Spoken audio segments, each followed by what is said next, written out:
Hi, good evening. I'm Kathleen Diggory. I work here at the University of Utah Headache Clinic, and I've got to get in the middle here, I guess, in the light. I work in the Headache Clinic, and we're happy to have you here. Tonight, we have a special guest, Dr. Lisa Ord, who is a PhD and LCW in social work, licensed clinical social worker. She has worked with a lot of our headache patients and trying to help understand how stress and early traumatic events affect our headache and how we perceive them, and actually our health. And so she is works up at the Moran Eye Center does a lot of work with patients with low vision, but she also does a lot of work with our headache patients. And I'm so grateful to Dr. Lisa Ord for being here this evening. We are videotaping this. We don't show anybody's faces that are here. If you have questions, we'll repeat them. And but I do want you to know we are videotaping it, just because we've got a lot of patients who can't come in. Either they live too far away, or for family circumstances they can't come in. So that's why we do this videotaping. It's for everybody else who would like to be here but can't. So Lisa, thank you so much for being here.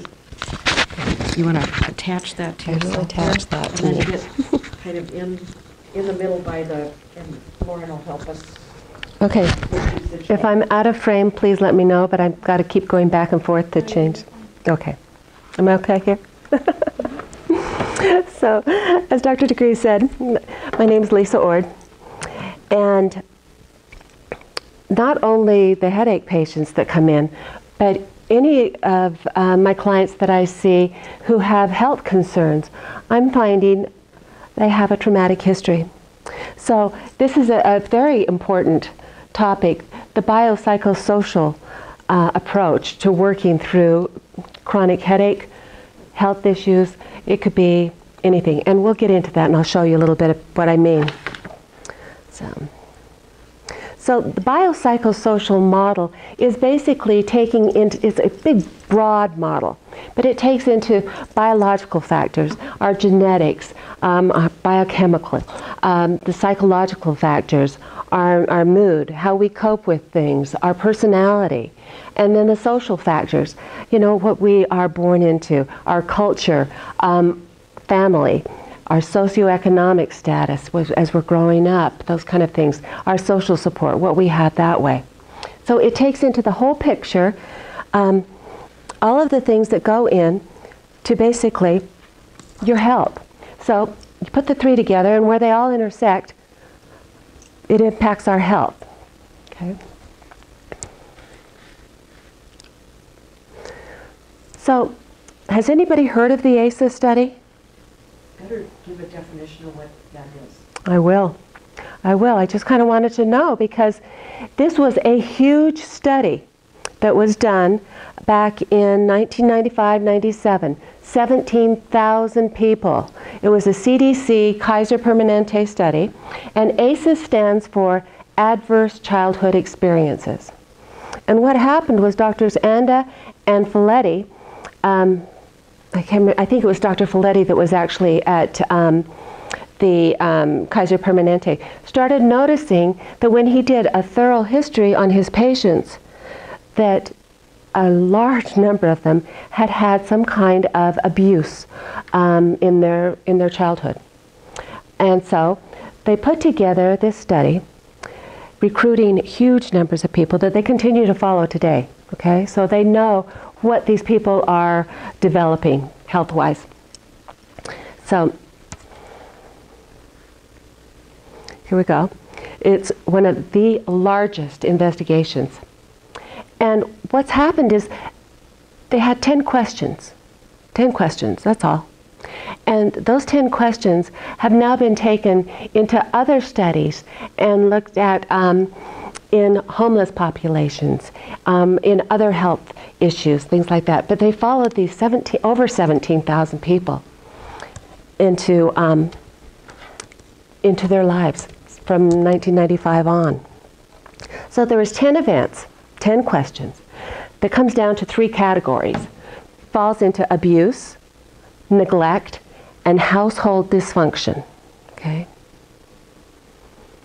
So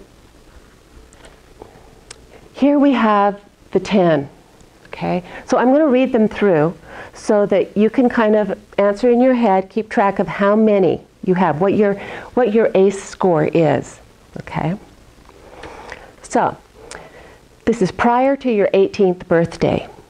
Did a parent or other adult in the household often or very often swear at you, insult you, put you down, humiliate you, or act in a way that made you afraid that you might be physically hurt? 2. Did a parent or other adult in the household often or very often push, grab, slap, or throw something at you? Did they ever hit you so hard that it left a mark? Number 3. Did an adult or person at least 5 years older than you ever touch or fondle you, or have you touched their body in a sexual way, or attempt or actually have oral, anal, or vaginal intercourse with you? Number 4. Did you often or very often feel that no one in your family loved you or thought you were important or special? Your family didn't look out for each other, feel close to each other, or support each other? 5. Did you often or very often feel that you didn't have enough to eat, had to wear dirty clothes, and had no one to protect you, or your parents were too drunk or too high to take care of you or take you to the doctor if you needed it? Number 6. Were your parents ever separated or divorced? Number 7. Was your mother or stepmother often or very often pushed, grabbed, slapped, or had something thrown at her? Or sometimes, often or very often, kicked, bitten, hit with a fist, or hit with something hard? Ever repeatedly hit over at least a few minutes or threatened with a gun or a knife? Number 8. Did you live with anyone who was a problem drinker or alcoholic, or who had used street drugs? Number 9. Was a household member depressed or mentally ill, or did a household member attempt suicide? This is all before you're 18, remember. And 10. Did a household member go to prison? Okay. I hope you kept track of your score in those 10 questions. It can be anywhere from 0 to 10. And I have worked with people that had 10. So, in the questions I did, 95, 97, they did 2 waves, coming up to over 17,000.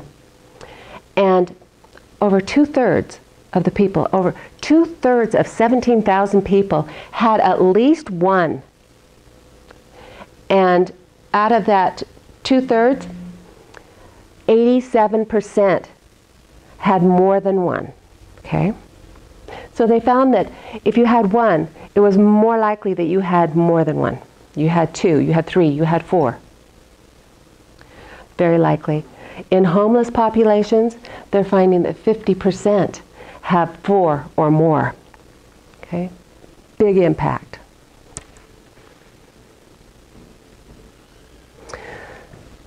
So, in looking at the adverse child event, your score, okay? In children, it disrupts the neurodevelopment, and we'll talk a little bit more about that. From that, you get some social and emotional impairment going on, okay? You may end up taking risky behaviors, health risks behaviors, which can lead to disease, disability, the kind of emotional problems, mental illness, and they're finding early death. Now this isn't predetermined, you've got to go this course. We can break this at any point, and that's the good news, okay? But left unchecked, untreated trauma creates major problems in people's lives. And it comes out in our bodies. So the more ACEs you have, the higher your score, the higher risk. It's like a dose-related response, okay? So the more ACEs you have, the higher your risk is for you name it. And you bet that migraines and chronic headaches are on there. Absolutely. But it's a huge list. And the more things that they're looking at, the more they're finding that the people that have them have a much higher rate of adverse childhood experiences.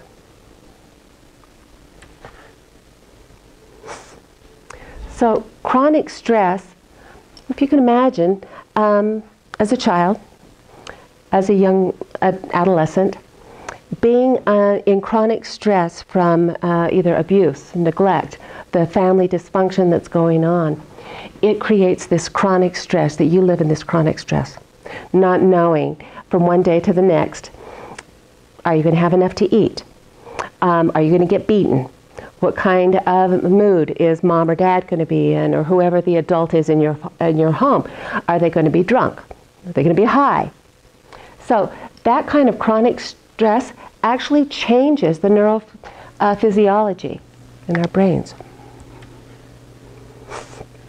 So what happens is when we're under stress, our hypothalamus releases CRH, and I go by the initials because they're easier for me to say. But that's like the signal that you are stressed out. It is the corticotrophin releasing hormone, CRH, okay? That hits our pituitary gland, which releases ACTH, the adrenocorticotropic hormone. You can tell I'm not an MD, I'm a PhD, right? Okay. And from that, it goes to our adrenals, okay? It releases the cortisol, okay? When our body has too much cortisol, it signals our hypothalamus to turn down that CRH. But what happens in chronic stress is that signal doesn't get turned down. It's like never completely turning the faucet off. So instead of our natural fight, flight, relax, fight, flight, freeze, actually, we know, and then relax, and then go on to the next situation where we would have to either react, freeze, fight, and then relax. It never gets completely turned off. And that is what's creating all of the problems, that overflow of the cortisol in your body. Okay? So, chronic pain also has an emotional impact on its own, okay? So, probably very familiar with some of these. The headache's coming on, and it's that, oh, not again. Or, why me? Is this ever going to end? You know, how long? Is this like forever? It feels like it's going to go on forever. And, you know, am I going to be able to cope with it? Am I going to be able to get done what I need to get done today? Or is it going to take me down? So all of these kind of things that go through our mind as we start to get that headache, that's also creating a big emotional impact as well. So basically it's stressing us out, as if we didn't have enough, right? Which actually kind of makes it even worse. So healing can happen. Healing can happen for the traumas that you may have experienced as a child, okay? Just because it's in the past, just because you feel like you've dealt with it, forgotten it, put it out of your mind, if your body is still showing symptoms, it could be that you still have to deal with some of those things.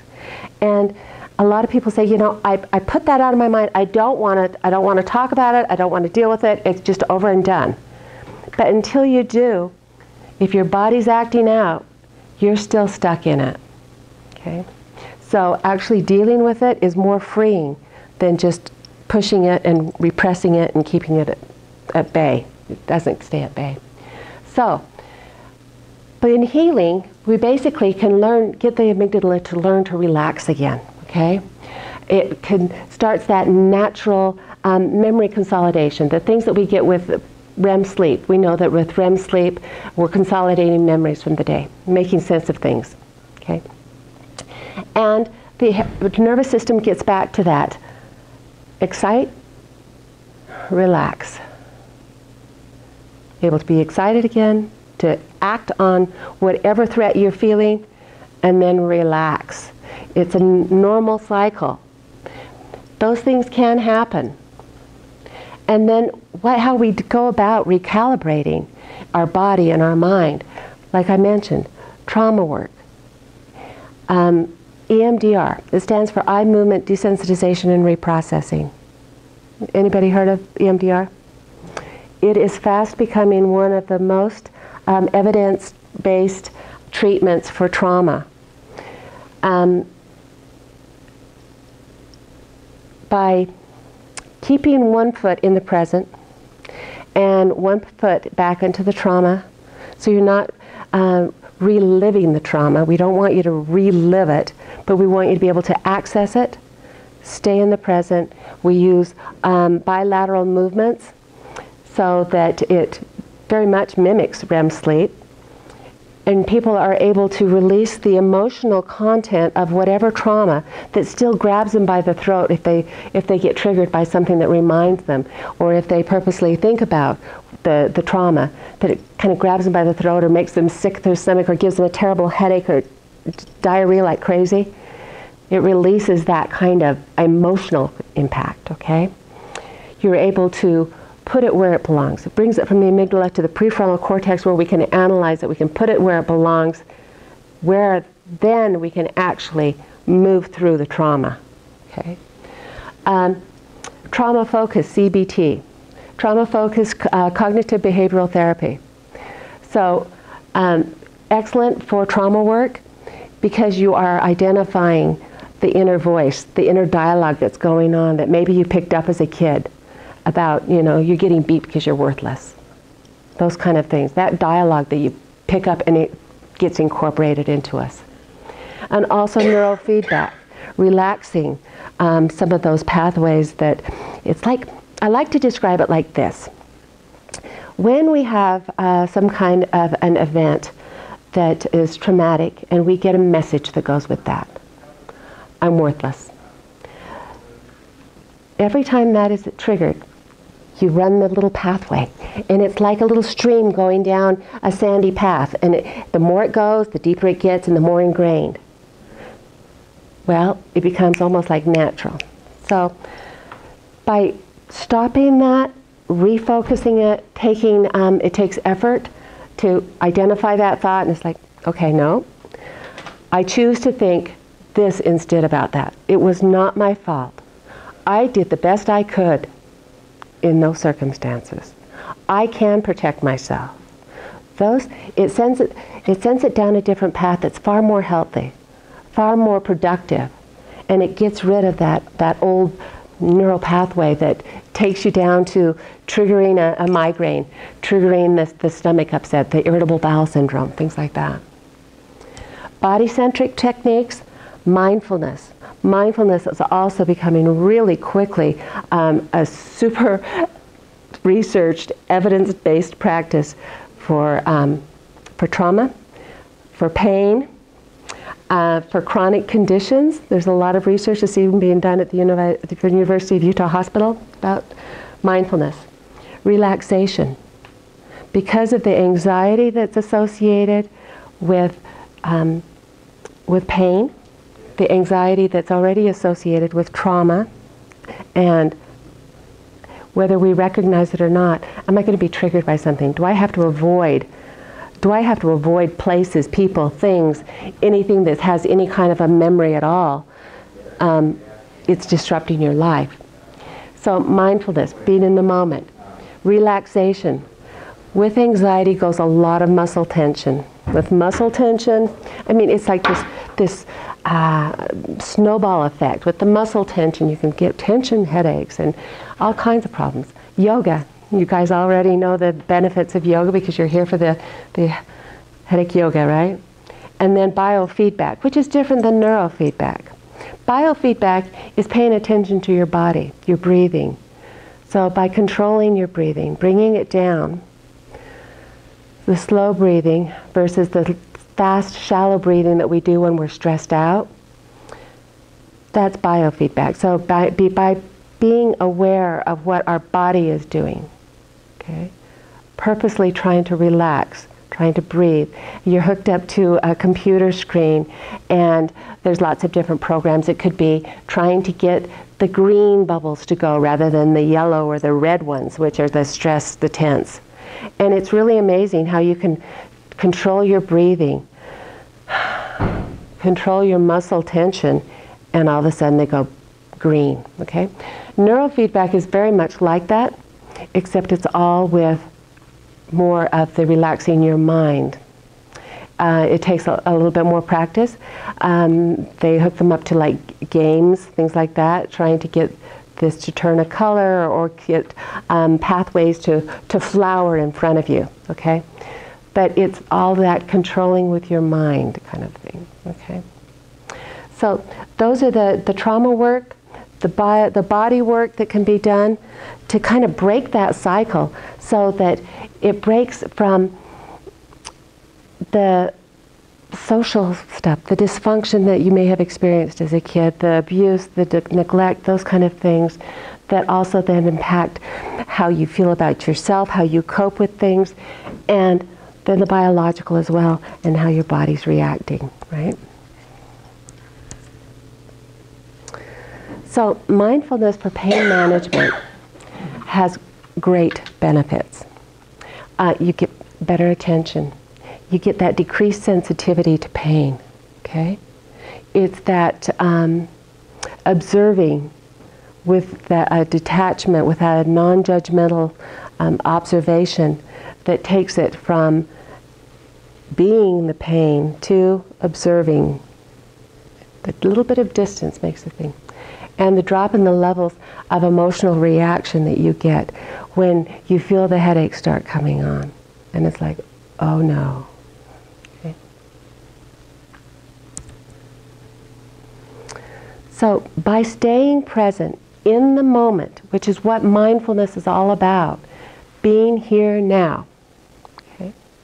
You're not living 5 minutes or an hour or how bad's it going to get. You're not living in the future, okay? Being here now, observing with that detached awareness, you release those judgments, you release the attachment to the pain, okay? And by that, then you start to be here now. And we're going to do a little, a couple little things that I like to do with my clients that I see.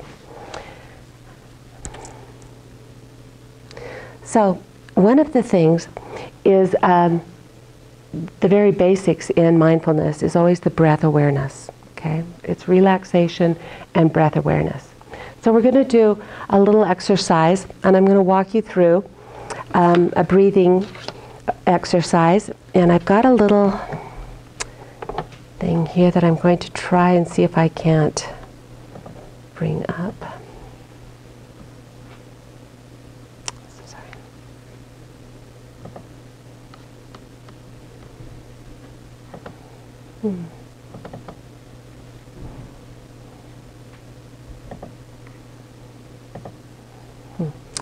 Wonder how I get this off that and onto this that I'm seeing.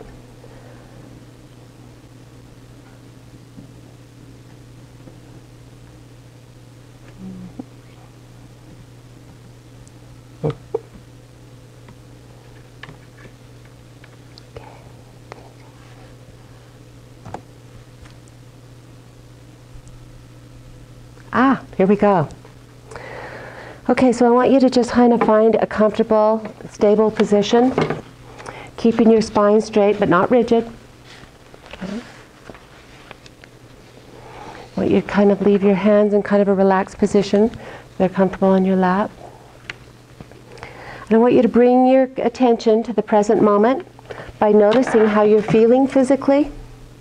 Scan your body from head all the way down to your toes, consciously trying to let any of that tension slip. Just let it slip away. Take a moment to notice your environment.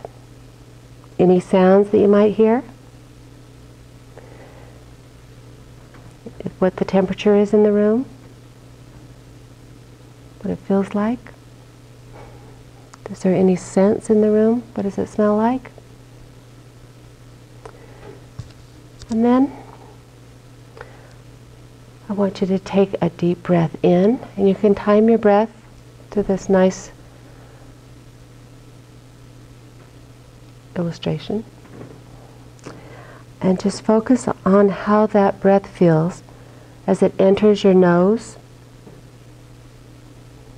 feeling the coolness in the back of your throat. Feel the breath kind of go into your belly, into your lungs, into your chest, as they fill with that life force we call air. And like the top of a wave, rolling into a slow exhale through your nose. Feel your shoulders as they kind of slowly slide away from your ears. Feel how your chest feels, your lungs,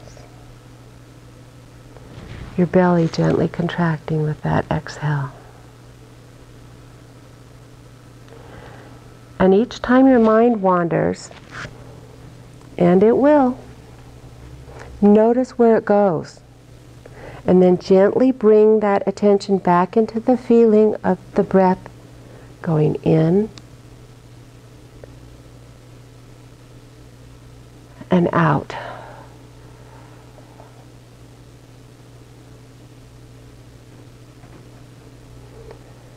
When the mind wanders, just acknowledge it without judgment. For example, if you drift away from your breath by thinking about the future, simply acknowledge it, planning, and let it slip away. If your mind is pulled by a sensation of pain, just say to yourself, pain, and let it go. Or if you notice that you're focused on something worrisome, something from your past, you can just simply say, worry, and then let it go. And bring your attention back to the breath in the present moment. Noticing the breath as it flows into your nose, the little muscles in your nostrils as they contract, move. Noticing movement of the muscles in your diaphragm. Bringing your attention back to your breath.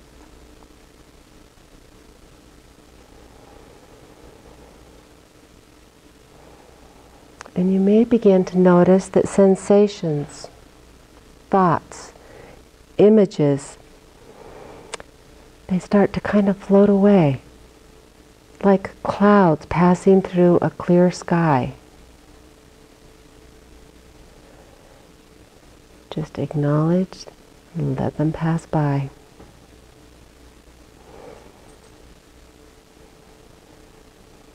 There's no need to hold on to any thought, any sensation.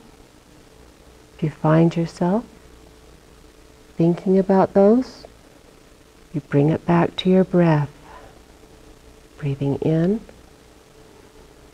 and out.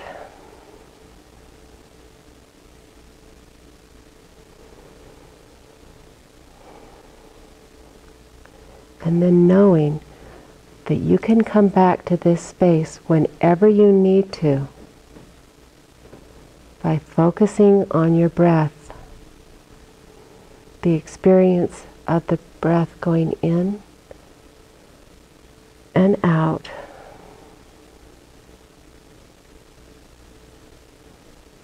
Clearing your mind, focusing on what is right here, right now. Then slowly, when you're ready, very gently. Go ahead and complete this experience and come back into the room when you're ready.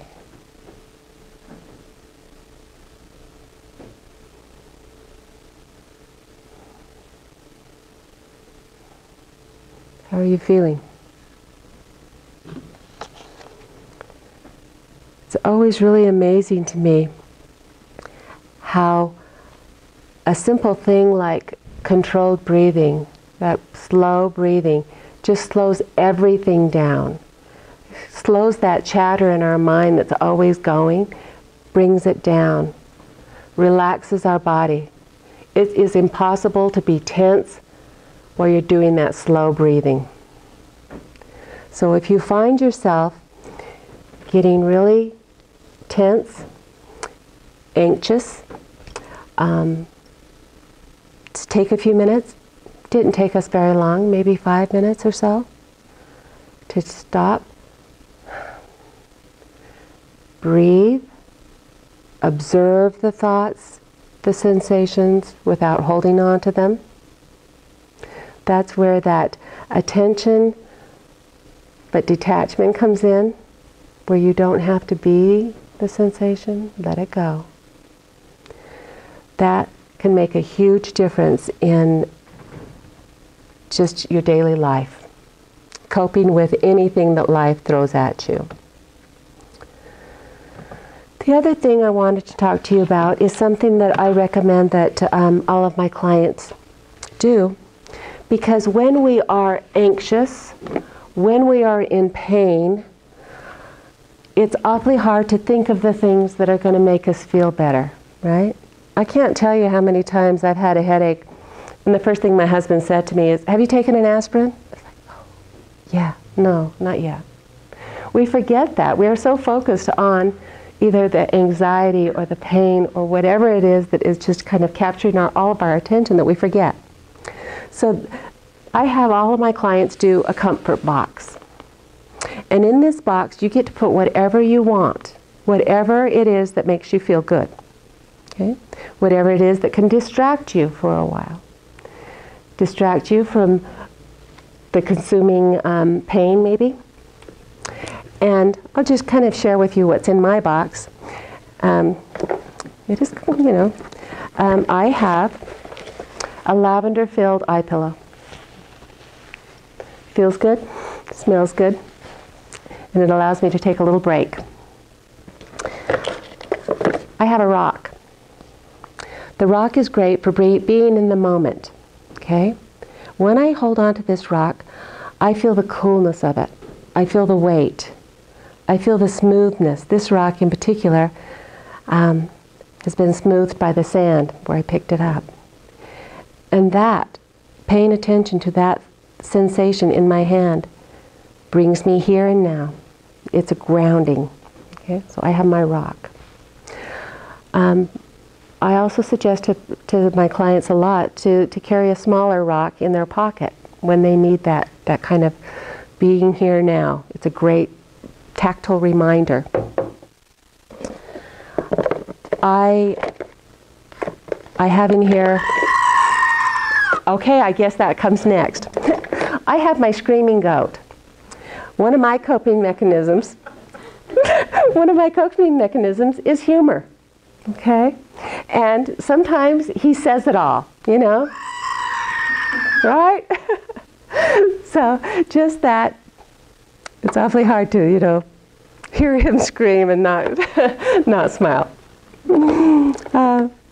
Along with the humor, I love funny cards.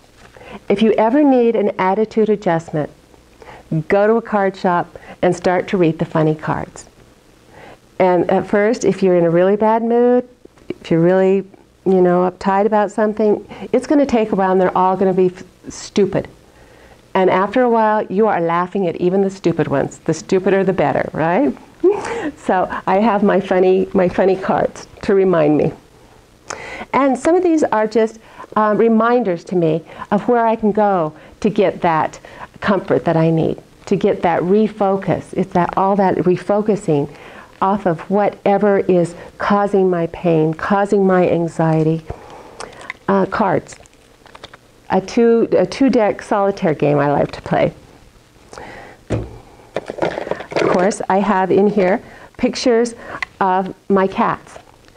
And that is to remind me that I can always get comfort by going and just petting my animals. It releases the oxytocin, the endorphins, and it makes me feel better. Okay? A little reminder to myself.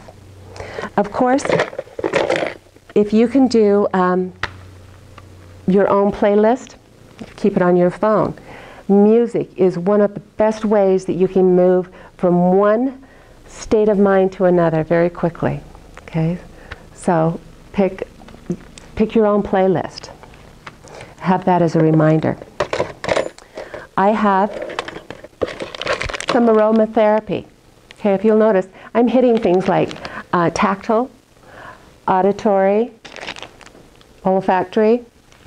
These things that focus me from what's in my head to what is in the feeling, that I can be felt with my five senses. Okay, and of course I have some little candies in here to help me just suck on those. Sometimes that helps. As a reminder to breathe, and this is kind of goofy because it's in a finger, but it's just bubbles. Okay, bubbles. You can't blow bubbles without taking the deep breath, right? It's just that reminder to breathe. Okay? So these are some of the things that are in my comfort box. But what I want all of you to do is to make your own comfort box. The things that will remind you of what you can do to get out of your head, get into the present, being mindful. Not only just the breathing, which is wonderful, but the other things that you can do to help you to comfort yourself, to relax yourself, to distract yourself from whatever that is going around and around in your head. And I think we've all experienced that. If a thought gets stuck in our head going round and round, it grows and it grows and it grows and it grows, right? So if you have a support system that you can talk to somebody, getting that thought out of your head, your brain starts to process it differently when it hears you speaking it, okay? That's why talk therapy works so well, because your brain starts to process the things that bother you in a different way. So those are some of the things that that I have and that I recommend that my clients also do with that comfort box. Just as a reminder, when things are almost overwhelming, that there are things that you know already that you can do to make yourself feel better. So does anybody have any questions about what I've talked about the ACEs study, about how they impact our health? I didn't go into too much science, but the evidence is there. It shows. There's a great book called The Body Keeps the Score, and it's all about how trauma does affect our bodies. So I would recommend that one to you.